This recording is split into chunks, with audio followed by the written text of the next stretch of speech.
Breaking news Palakurthi Congress in charge Jhansi లక్ష్మీరెడ్డికి show cause నోటీసులు ఇచ్చింది హైకోర్టు.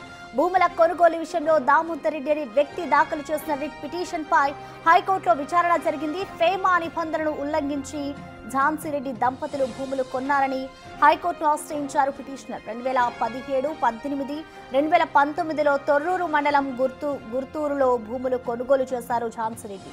నిబంధనలకు విరుద్ధంగా పట్టా పాస్ పుస్తకాలు జారీ చేశారని అధికారులకు ఫిర్యాదు చేశారు పిటిషనర్. అయితే అధికారులు స్పందించకపోవడంతో హైకోర్టులో రిట్ పిటిషన్ వేశారు. దీంతో court revenue chief secretary, collector, RDO, తహసీల్దార్కు నోటీసులు జారీ చేసింది. ఫేమా నిబంధనలపై ఈడీ జాయింట్ డైరెక్టర్కు సైతం నోటీసులు ఇచ్చింది. కౌంటర్ అఫిడవిట్ దాఖలు చేసేందుకు రెవెన్యూ జీపీ గడువు కోరారు. ఈడీ నుంచి వివరణ తీసుకునేందుకు ఈడీ స్టాండింగ్ కౌన్సిల్ గడువు కోరింది. దీంతో ఝాన్సీ రెడ్డి, రాజేందర్ రెడ్డిలకు వ్యతిరేకంగా షోకాజ్ నోటీసులు జారీ చేయాలని ఆదేశించింది.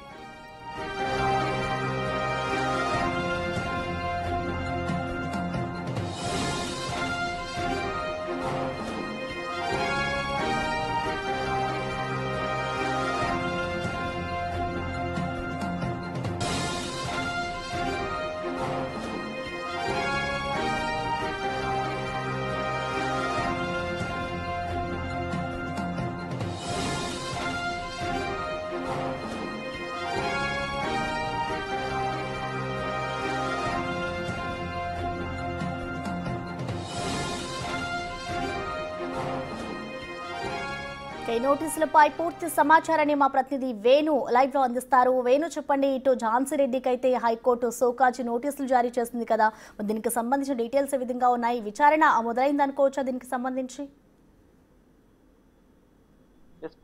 గత సంవత్సరమే దామోదర్ రెడ్డి అనేటువంటి ఒక అడ్వకేట్, తాను బీజేపీలో లీడర్ గా పనిచేస్తున్నాడు. తాను ఝాన్సీ రెడ్డి 2017 నవంబర్, 18 నవంబర్, 19 ఫిబ్రవరి 3 దఫాలుగా గుర్తూరుకు సంబంధించినటువంటి వ్యవసాయ భూములు 70 ఎకరాల పైగా కొనుగోలు చేశారు. దానిపై అధికారులు పట్టా పాస్బుక్ జారీ చేయడంతో పట్టా పాస్బుక్ జారీ ఒక నాన్ సిటిజన్ ఆఫ్ ఇండియా, తను ఓవర్సీస్ సిటిజన్ గా ఉంది, అదేవిధంగా అమెరికన్ సిటిజన్షిప్ ఉంది. సో తనకి ఏ విధంగా పట్టా పాస్బుక్ ఇస్తారంటూ కూడా అధికారులకు, జిల్లా కలెక్టర్కు, మొదట తహసీల్దార్కు రిప్రజెంటేషన్ ఇచ్చారు. దానిపై ఎటువంటి విచారణ చేయకపోవడం, ఎటువంటి చర్యలు తీసుకోకపోవడంతో చివరగా హైకోర్టును ఆశ్రయించారు. ప్రస్తుతం హైకోర్టులో రెస్పాండెంట్లుగా సిసిఎల్ఏ కమిషనర్ ను, జిల్లా కలెక్టర్, ఆర్డీఓ, తహసీల్దార్ తో పాటు ఫెమా నిబంధనలకు విరుద్ధంగా ఈ కొనుగోలు జరిగాయి, తాను ఏ విధంగా డబ్బులు తీసుకొచ్చి ఆ సేల్ కన్సిడరేషన్ చేశారు, ఆ డబ్బులు ఏ విధంగా చెల్లించాలని కూడా ఫెమా నిబంధనలకు విరుద్ధంగా ఉంది కాబట్టి జాయింట్ డైరెక్టర్ ఆఫ్ ఈడీ కూడా దీనిపై విచారణ జరపాలంటూ కూడా రెస్పాండెంట్ గా జాయింట్ డైరెక్టర్ ఆఫ్ ఈడీని కూడా ఆయన పొందుపరిచి ఆ తర్వాత ఆ రెస్పాండెంట్ R6,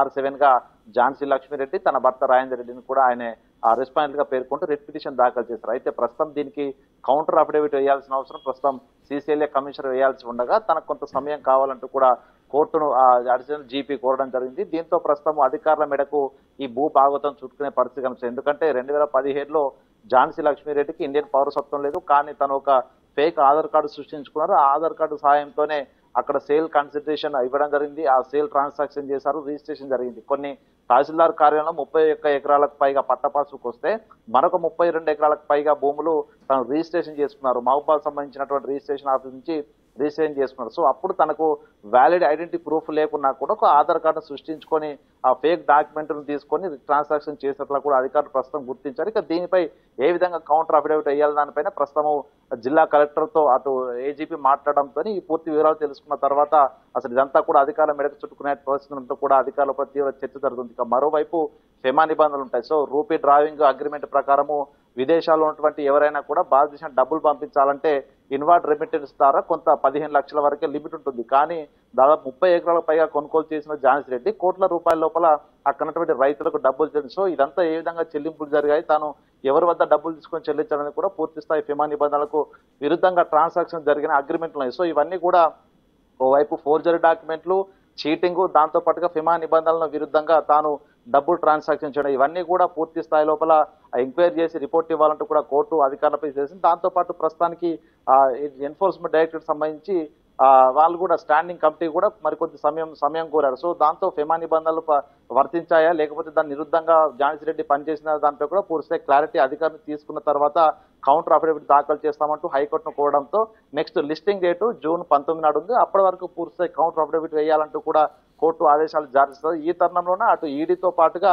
జిల్లాకు రెవెన్యూ అధికారులు కూడా పూర్తి స్థాయిలో కౌంటర్ అప్డేట్ వేయడానికి ప్రాథమిక విచారణ జరపడానికి కూడా సిద్ధమైనట్టు తెలుస్తుంది. దీంతో తాను తీసుకున్నటువంటి ఐడి ప్రూఫ్ ఆధార్ కార్డు ఏ విధంగా సంపాదించింది, దేని డాక్యుమెంట్ ఆధారంగా తాను ఇండియన్ సిటిజన్ కాకుండా కూడా ఆధార్ కార్డు తీసుకోవడానికి కారణాలు ఏంటనేపై కూడా పూర్తిగా విచారణ అయితే కొనసాగుతుంది. దీంతో గతంలో అటు రోహింగ్యాలు కావచ్చు, వివిధ దేశాల నుంచి అక్రమంగా చొరబాటుదారులు కావచ్చు సింపుల్ గా ఆధార్ కార్డులు సృష్టించుకొని ఇక్కడ ఉండొచ్చు అనేటువంటి అంశం తెలిసే విధంగా తాను ఝాన్సీ రెడ్డి ఆధార్ కార్డులు సృష్టించుకున్నటువంటి చర్చ జరుగుతుంది. మొత్తానికి ఈ ఘటనలో ఝాన్సీ రెడ్డిపై దాదాపు 3 నుంచి 7 సంవత్సరాలు శిక్ష పడే విధంగా ప్రస్తుతం తనకు చేసినట్టు క్రైమ్స్ ఉన్నాయంటూ కూడా అధికార వర్గంలో చర్చ జరుగుతుంది. దీనిపై మరికొద్ది రోజులు వేచి చూస్తే కౌంటర్ అఫిడవిట్ వేసిన తర్వాత పూర్తి స్థాయి విచారణకు ఆదేశించే అవకాశం మొట్టమొదటిసారిగా ఈడీకి కూడా విచారణకు సంబంధించినటువంటి ఆదేశాలు జారీ చేసిన నేపథ్యం లోపల ఫెమా నిబంధన ఉల్లంఘనతో పాటుగా కూడా తాను ట్రాన్సాక్షన్ చేసినటువంటి గతంలో 2015 నుంచి ఇప్పటివరకు చేసిన ట్రాన్సాక్షన్ అన్నిటిపై కూడా ఎన్ఫోర్స్మెంట్ డైరెక్టరేట్ దృష్టి సారించే అవకాశం కనిపిస్తుంది. మొత్తానికి ఇది ఒక భూ దందాతో పాటుగా కూడా తాను